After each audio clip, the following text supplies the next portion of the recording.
Hello friends, मैं जीत आप सभी का क्यू सॉल्यूशन पे बहुत बहुत स्वागत करता हूं। जैसा कि हम जानते हैं, हम पढ़ रहे हैं क्लास 10th की mathematics chapter number 1 real number यानी कि वास्तविक संख्याएं। हम जानते हैं, हमने पिछले वीडियो में डिस्कस करा था कि कैसे हम किन्हीं नंबर्स के एचसीएफ और एलसीएम को निकालते हैं by the prime factorisation method, और साथ ही साथ हमने आपके चैप्टर के कुछ एग्जाम्पल्स भी करे थे। आज के इस वीडियो में हम एक्सरसाइज 1.2 के सारे क्वेश्चंस को कवर करेंगे। तो आइए देखते हैं, बारी बारी करके क्वेश्चंस करते हैं। पहला सवाल कह रहा है कि express each number as a product of its prime factor. Okay, हमारे पास है 140, 156, तीसरा है हमारे पास 3825, चौथा है हमारे पास 5005, पांचवा है हमारे पास 7429। कुछ नहीं करना है, इसके प्रोडक्ट बताने हैं कि इसके प्रोडक्ट क्या होंगे एज ए प्राइम फैक्टर्स। तो आपको प्राइम फैक्टर निकालने आते हैं, हमने पिछले वीडियो में करा था, तो मैं आपको एक करके दिखा देता हूं। तो पहले क्वेश्चन का चौथा पार्ट है हमारे पास 5005। जब हम इसके प्राइम फैक्टर करेंगे तो ये किससे जाएगा, 5 से जाएगा, ये 1 होगा, 001 होगा। ओके, अब ये किससे जाएगा, अब ये 7 से जाएगा, यहाँ पे होगा 143। ओके, फिर ये 11 से जाएगा तो ये हो जाएगा आपका 13, फिर ये 13 से जाएगा तो ये हो जाएगा आपका 1। तो आपने देखा कि 5005 के प्राइम फैक्टर क्या हो गया हमारे पास, 5 इंटू 7 इंटू 11 इंटू 13। ओके, तो यही इसका प्राइम फैक्टर है, आपका आंसर हो गया। इसी तरीके से आप सारे का निकाल लेंगे, बहुत आसान क्वेश्चन है। दूसरा क्वेश्चन देखते हैं। नेक्स्ट क्वेश्चन है हमारे पास, कह रहा है find the LCM and HCF of the following pairs of integer and verify that LCM and HCF is equal to product of the two numbers. पहले हमको 26 और 91 का एचसीएफ और एलसीएम निकालना है। ऐसे ही हमें 510 एंड 92 का एचसीएफ और एलसीएम निकालना है। ऐसे ही हमें 336 एंड 54 का एलसीएम निकालना है। तो मैं दूसरा क्वेश्चन आपको सोल्व करा देता हूँ इसका, 510 एंड 92 का। ओके, तो पहले हम इनके फैक्टराइज करेंगे प्राइम फैक्टराइजेशन से। तो 510 का क्या होगा हमारे पास, ये 2 से जाएगा, ये हो जाएगा आपका 255। ओके, ये 3 से जाएगा तो ये हो जाएगा आपका 85। ओके, अब किससे जाएगा, अब ये 5 से जाएगा तो ये हो जाएगा आपका 17, और अब ये 17 से जाएगा, ये हो जाएगा 1। ऐसे ही 92 का कर लेते हैं, 2 से जाएगा, ओके, 46 हो जाएगा, फिर ये 2 से जाएगा, 23 हो जाएगा, फिर ये 23 से जाएगा, ये हो जाएगा 1। ओके, तो हमारे पास 510 का क्या मिला फैक्टर, 2 इंटू 3 इंटू 5 इंटू 17। 92 का क्या मिला हमें, हमारे पास 2 इंटू 2 इंटू 23। ओके, तो इसका एचसीएफ क्या होगा, एचसीएफ आपको पता है, जो कॉमन फैक्टर होते हैं उनकी लिस्ट पावर को लेते हैं, और कोई कॉमन फैक्टर नहीं है 2 के अलावा इसमें। ओके, तो एचसीएफ कितना हो जाएगा, 2 हो जाएगा। ओके, और हमारा एलसीएम कितना हो जाएगा, ईच प्राइम फैक्टर को लेते हैं, उसकी हाईएस्ट पावर लेते हैं, तो ये क्या हो जाएगा, ये 2 है, ये 2 की पावर 2 है, तो 2 की पावर 2 लेंगे हम यहाँ पे। ओके, तो उसके बाद हम 3 भी लेंगे मल्टीप्लाई में, उसके बाद हम 5 भी लेंगे, उसके बाद हम 17 भी लेंगे, और उसके बाद 23 भी लेंगे। ओके, तो हम सबका मल्टीप्लाई करेंगे तो ये हो जाएगा आपका 23460। आप मल्टीप्लाई करके देख लीजिएगा, इतना ही आएगा। ओके, तो हमारे पास 510 एंड 92 का एलसीएम कितना आया, 2 आया, और एलसीएम कितना आया, 23460 आया। ओके, अब हमें प्रूव करना है कि HCF of A B and LCM of A B is equal to A into B. Okay, A कितना है यहाँ पे, ए यहाँ पर 510 है। ओके, बी कितना है यहाँ पे, 92 है। ओके, 510 है, यहाँ पे 92 है। तो हमें ये प्रूव करना है कि HCF of A B and LCM of A B is equal to A into B. Okay, तो देख लेते हैं, एचसीएफ ऑफ ए बी कितना था, 2 था। ओके, यहीं पे देख लेते हैं आगे, 2 था, multiply LCM of A B कितना था, 23460 था। ओके, इसके जब हम 2 से मल्टीप्लाई करेंगे तो कितना आएगा हमारे पास, 46920। ओके, और हम जब डायरेक्ट 510 और 92 यानी 92 का मल्टीप्लाई करेंगे तो ये भी आएगा 46920। आप मल्टीप्लाई करके देख लीजिए, इतना ही आएगा, तो ये वेरीफाई हो गया। Okay, this is a answer. Okay, next question देखते हैं। तीसरा क्वेश्चन कह रहा है हमारे पास find the LCM and HCF of the following integers by applying the prime factorisation method. बहुत इजी क्वेश्चन है, सब ऐसे ही है जैसे अभी तक आप करते आ रहे हैं। तो चलिए इसके भी एक क्वेश्चन कर लेते हैं। क्वेश्चन है हमारे पास 12, 15 एंड 21। ओके, तो सबसे पहले 12 का हम प्राइम फैक्टराइज कर देंगे। ओके, तो 12 किससे बना है हमारा? 2 इंटू 2 इंटू 3 से। ओके, ऐसे ही हम 15 का कर देंगे, यहाँ पे कर देते हैं। 15 का करेंगे, 3 से जाएगा, 5 से जाएगा 1, यानी कि 15 बराबर आया 3 इंटू 5। ऐसे ही हम यहाँ पे 21 का कर देते हैं, 3 से जाएगा एंड 7 से जाएगा। ओके, तो 21 बराबर हुआ 3 इंटू 7। ओके, तो एचसीएफ कितना होगा हमारे पास? एचसीएफ कॉमन क्या है? 2 तो इसमें है नहीं, 3 कॉमन है, 3 कॉमन है, 3 कॉमन है। ओके, तो एचसीएफ हो जाएगा हमारे पास 3, और कुछ कॉमन है नहीं, एचसीएफ हो जाएगा 3। एलसीएम क्या होगा हमारे पास? एलसीएम हो जाएगा हमारे पास 2 की पावर 2, हाईएस्ट पावर लेते हैं हम इस वेक्टर की, 3 इंटू 5 इंटू 7। ओके, तो ये कितना हो जाएगा? 4 इंटू 3 इंटू 5 इंटू 7, तो ये हो जाएगा आपका 420। ओके, एलसीएम हो गया हमारे पास 420, ये आपका आंसर हो गया। मैं आपको दूसरा भी करके दिखा देता हूँ। ये 17 है हमारे पास, ये 23 है एंड ये 29 है। ओके, आप देखिए इसमें जब हम 17 के फैक्टर करेंगे तो क्योंकि 17 खुद एक प्राइम नंबर है तो 17 से जाएगा 1। ओके, जब 23 का करेंगे तो ये भी एक प्राइम नंबर है, 23 से जाएगा 1। 29 से करेंगे तो ये भी एक प्राइम नंबर है, 29 से जाएगा 1, यानी कि 17 का क्या होगा फैक्टर? 17 ही होगा। 23 का क्या होगा? 23 ही होगा, और 29 का क्या होगा? 29 ही होगा। ओके, तो अब अगर हमें एचसीएफ निकालना है तो हम एचसीएफ क्या निकालेंगे? एचसीएफ बराबर क्या होगा? एचसीएफ आपको पता है क्या होता है कि कॉमन फैक्टर होता है। आप देखिए 17, 23 एंड 29 में कोई भी ऐसा नंबर नहीं है जो कॉमन होगा, तो एचसीएफ क्या हो जाएगा इसका? 1, क्योंकि आप क्या कर सकते हो, आप इसमें मल्टीप्लाई 1 कर सकते हो, इसमें आप मल्टीप्लाई 1 कर सकते हो, इसमें आप मल्टीप्लाई 1 कर सकते हो। आप देख रहे हैं 1 से मल्टीप्लाई करोगे तो इन नंबर में कोई फर्क नहीं पड़ेगा। अब आप यहाँ पे देख सकते हैं कि जो 1 है ये तीनों में कॉमन है, तो एचसीएफ क्या हो गया? 1। ओके, एलसीएम निकाल लेते हैं।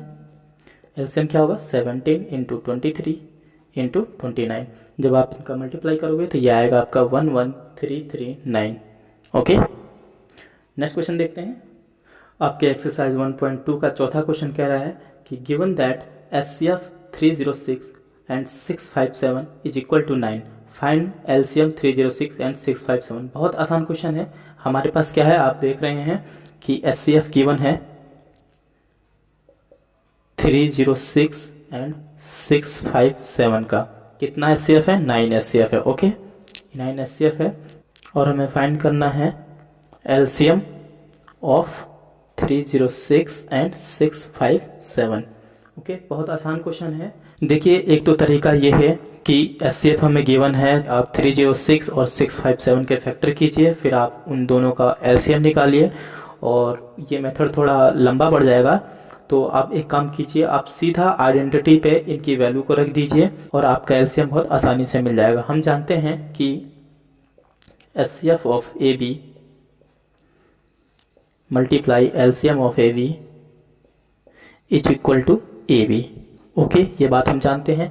एचसीएफ हमें 9 गिवन है, एलसीएम ऑफ 306 एंड 657 हमें निकालना है, और a इंटू बी हम जानते हैं। a कितना है हमारे पास? 306 है, और b कितना है हमारे पास?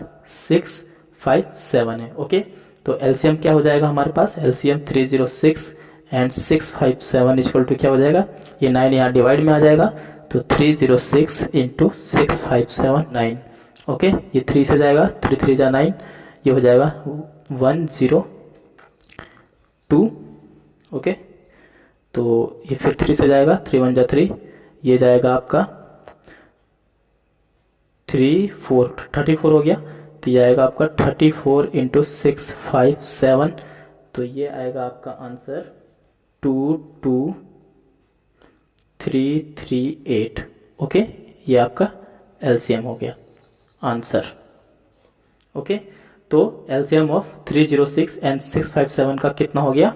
22338 आपका एलसीएम हो गया। This is a answer. Next question देखते हैं। क्वेश्चन नंबर 5वां कह रहा है हमारा, चेक वेदर 6 की power n can with and with 0 for any natural number n। जैसे कि हम जानते हैं, हम इससे पहले एक एग्जाम्पल कर चुके हैं, सेम इसी टाइप का क्वेश्चन था, वहाँ 4 की पावर n था, यहाँ 6 की पावर n है। मैंने आपको पहले भी बताया था, इस बार भी एक बार फिर से बता देता हूँ।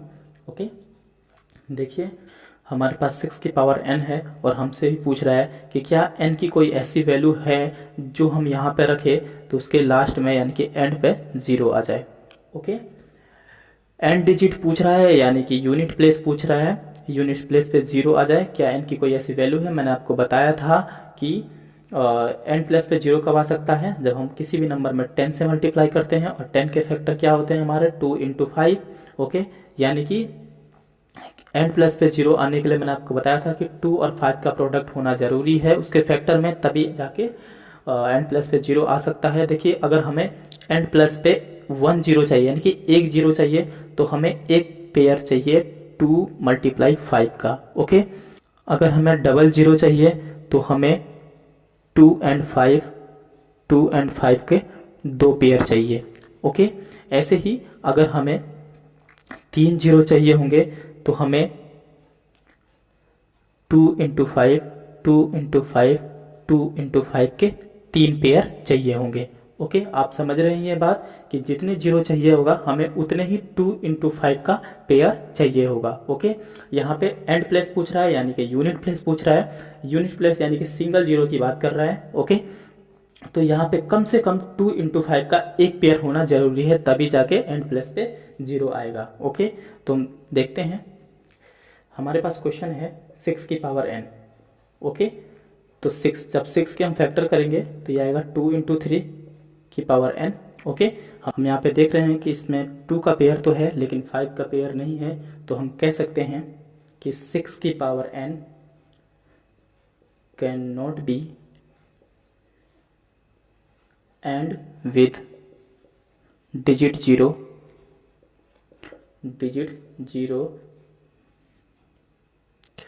because its prime factor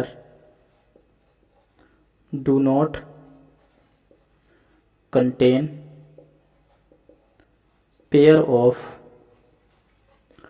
2 × 5। Okay, this is a answer.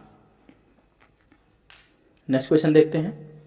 Question number 6 कह रहा है हमारे पास, explain why 7 × 11 × 13 + 13 and 7 × 6 × 5 × 4 × 3 × 2 × 1 + 5 are composite number. Okay, तो हमें ये बताना है कि 7 × 11 × 13 प्लस का 13 एंड 7 × 6 × 5 × 4 × 3 × 2 × 1 + 5 आर कंपोजिट नंबर। हमें बताना है कि ये नंबर और ये नंबर क्यों कंपोजिट नंबर है। सबसे पहले कंपोजिट नंबर मैंने आपको बताया था पिछली वीडियो में किसे कहते हैं। ओके, एक बार फिर से आपको बता दूं। देखिए कंपोजिट नंबर वो होते हैं जो एक को और खुद को छोड़ के किसी और नंबर से भी डिवाइड हो जाए। ओके, देखिए 4 को हम 4 × 1 लिख सकते हैं। ओके, मैंने आपको बोला कि एक को और खुद से यानी कि वो जो नंबर है वो खुद को और एक को छोड़कर, इनको छोड़कर कोई और नंबर इसको डिवाइड कर दे तो इसका मतलब ये है कि ये कंपोजिट नंबर है। आप देख रहे हैं कि 2 भी इसको डिवाइड कर सकता है, जो 2 इसमें नहीं है। ओके, तो 4 का जो फैक्टर होगा वो 2 × 2 होगा। तो आप देख रहे हैं कि कोई एक ऐसा अलग नंबर जो कि इसको डिवाइड कर दे रहा है। ओके, आप बात समझ रहे हैं। देखिए जैसे 6 है, फैक्टर करेंगे 2 × 3 = 6 3 × 1 = 3। ओके, तो 6 के फैक्टर क्या होगा हमारे पास 2 × 3। आप देखिए इसमें कहीं पे भी 6 है नहीं है, यानी कि दो अलग अलग नंबरों ने 2 और 3 ने मिलके इसको 6 बना दिया। ओके, तो मतलब दो नंबरों के प्रोडक्ट ने इसे 6 के बराबर कर दिया। ओके, तो कहने का मतलब ये है कि कोई भी कंपोजिट नंबर तब कहलाता है जब एक को और खुद को छोड़ के कोई दूसरे नंबर के प्रोडक्ट उसे बना दे। ओके, जैसे कि हमारे कंपोजिट नंबर होते हैं 4, 6, ओके, 8, लाइक दिस, ये सब क्या होते हैं? कंपोजिट नंबर होते हैं। 9 हो गया, ठीक है, 10 हो गया, सब क्या है? कंपोजिट नंबर है। ओके, तो आप समझ गए होंगे कंपोजिट नंबर क्या होते हैं। तो हम क्या करते हैं, इस सवाल को पूरा करते हैं। पहला है हमारे पास 7 इंटू 11 इंटू 13 प्लस का 13। ओके, जब हम इसको मल्टीप्लाई करेंगे, पहले आपको पता है बोर्ड मास रूल चलता है इसमें, BODMAS।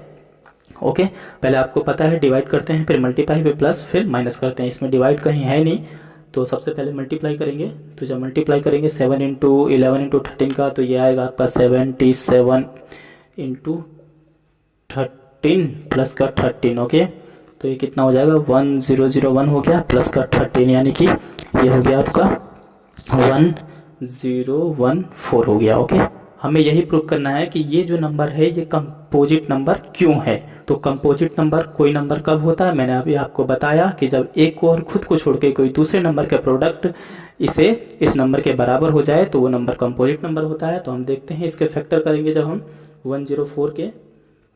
ओके, तो 1014 के जब हम फैक्टर करेंगे तो आपको पता है ये जाएगा सबसे पहले किससे? सबसे पहले 2 से, यहाँ पे 5 होगा, 0 7 हो जाएगा, फिर ये 3 से जाएगा। ओके, तो ये हो जाएगा आपका 3 1 जा 3, 3 6 जा 18, 3 9 जा 27। ओके, फिर ये 13 से जाएगा, फिर ये 13 से जाएगा, 1 हो जाएगा। यानी कि जो इसके फैक्टर आए वो कितना है हमारे पास? 2 इंटू 3 इंटू 13 इंटू 13। ठीक है, आप देख सकते हैं कि इसमें जो है कहीं पे भी 1014 है नहीं, है ना। आप देख रहे हैं कि किसी दूसरे नंबर के प्रोडक्ट ने मिलके इस नंबर को बना दिया, इस नंबर के बराबर कर दिया। ओके, यानी कि जो 1014 बना है वो 2 3 13 के मल्टीप्लाई से बना है। ओके, तो मतलब किसी अदर नंबर के मल्टीप्लाई ने इस नंबर को बना दिया। तो आप देख सकते हैं this is a composite number. तो आप लिख सकते हैं that's why this is a composite number. तो हम यहाँ पे लिख देते हैं, पूरा क्वेश्चन सॉल्व कर देते हैं। 7 इंटू 11 इंटू 13 प्लस का 13 equal to 1014 is a composite number because we can show 1014 as a product of 2 into 3 into 13 into 13, क्योंकि हम इसके इस प्रोडक्ट के फॉर्म में लिख सकते हैं, इसलिए क्या है? एक कंपोजिट नंबर है। ओके, तो दिस इज ए आंसर। इसका दूसरा वाला आप खुद कर लीजिएगा। 7 into 6 into 5 into 4 into 3 into 2 into 1 plus 5। पहले आप इसका मल्टीप्लाई कीजिएगा, उसके बाद प्लस ऐड कर दीजिएगा। जितना भी नंबर आएगा उसका प्राइम फैक्टराइज कीजिएगा। फैक्टराइज करने के बाद आप ये देखिएगा कि 1 को छोड़ के और खुद उस नंबर को छोड़ के कोई भी नंबर अगर उस नंबर को डिवाइड कर दे तो इट मीन्स कि वो क्या है? वो एक कंपोजिट नंबर है। ओके, तो ये हमारा प्रूफ हो जाएगा। नेक्स्ट क्वेश्चन देखते हैं। लास्ट क्वेश्चन है हमारे पास, कह रहा है there is a circular path around a sport field. Sonia takes 18 minutes to drive 1 round of this field while Ravi takes 12 minutes for the same. Suppose they both start at the same point at the same time and go in the same direction. After how many minutes will they meet again in the starting points? कहने का मतलब ये है कि एक field में एक circular path है, ओके, जिसमें Sonia takes 18 minutes to drive 1 round, जिसमें से मान लेते हैं ये कि स्टार्टिंग पॉइंट है। यहाँ पे सोनिया एक राउंड पूरा करने में 18 मिनट लगाती है, ओके, और रवि एक राउंड पूरा करने में 12 मिनट लगाता है रवि। ओके, तो ये कह रहा है suppose they both start at the same point and the same time and the go in the same direction. Suppose ये दोनों के दोनों सेम डायरेक्शन से, सेम टाइम से और सेम पॉइंट से एक साथ जाएं तो कितने मिनट बाद वो इस स्टार्टिंग पॉइंट पे दोबारा मिल सकेंगे। ओके, तो हम सॉल्व करते हैं इसको। Sonia takes 1 round. एक राउंड कितने मिनट में पूरा करती है सोनिया? 18 मिनट्स में करती है। And Ravi takes 1 round complete कितने मिनट में? 12 मिनट में। ओके, तो हमें ये बताना है कि कितने मिनट बाद सोनिया और रवि इस स्टार्टिंग पॉइंट में मिल जाएंगे, जब वो सेम डायरेक्शन से चल रहे होते हैं, सेम टाइम पे चल रहे होते हैं, ओके, और सेम पॉइंट से चल रहे होते हैं। तो कुल मिला के हमें निकालना है इनका एलसीएम। ओके, तो हम एलसीएम निकाल लेते हैं। एलसीएम ऑफ 18 एंड 12 तो कितना आएगा? 18 के फैक्टर आप कर दीजिए, 2 से जाएगा, अब 3 से जाएगा, 3 से जाएगा 1। ओके, तो 18 के फैक्टर कितना आया? 2 इंटू 3 इंटू 3। ऐसे ही आप 12 की कर दीजिए,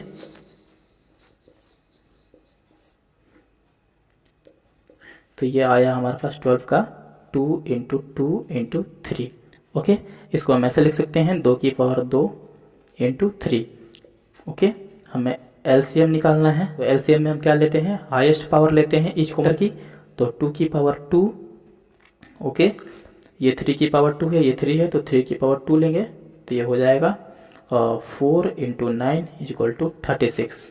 ओके, तो यानी कि 36 मिनट बाद दोबारा से इस स्टार्टिंग पॉइंट पे सोनिया और रवि मिल सकेंगे। ओके, हमने एलसीएम क्यों लिया? क्योंकि हमें ये बताना था कि रवि और जो सोनिया है वो कितने मिनट बाद दोबारा स्टार्टिंग पॉइंट पे मिल सकेंगे। आप जानते हैं कि रवि अलग है, सोनिया अलग है। हम जानते हैं एलसीएम में हम क्या करते हैं? ईच फैक्टर लेते हैं। यहाँ पे रवि को आप एक फैक्टर मान लीजिए, यहाँ पे सोनिया को मान लीजिए, तो हमें क्या करना पड़ेगा? दोनों को लेना पड़ेगा। इस वजह से हमने एलसीएम निकाला, ठीक है। और 36 मिनट बाद वो दोबारा इस स्टार्टिंग पॉइंट पे मिल सकेंगे। तो हमने आपके एक्सरसाइज 1.2 के सारे क्वेश्चंस को कवर किया। आज के इस वीडियो में इतना ही। इससे आगे के क्वेश्चन हम नेक्स्ट वीडियो में कवर करेंगे। और लास्ट में मैं हमेशा की तरह बस इतना ही कहना चाहूँगा कि अगर आपके कहीं पे भी कोई डाउट हो, कहीं पे कुछ समझ में ना आया हो, तो आप जरूर कमेंट बॉक्स में कमेंट कीजिएगा। मैं आपको अगले ही वीडियो में आपके उस कमेंट को पढ़ के आपके डाउट को दूर कर दूंगा। क्यू सॉल्यूशन के साथ आप ऐसे ही जुड़े रहिए। क्यू सॉल्यूशन आपके हर सवाल का जवाब देगा। तब तक के लिए बाय, टेक केयर, अपना ख्याल रखिएगा।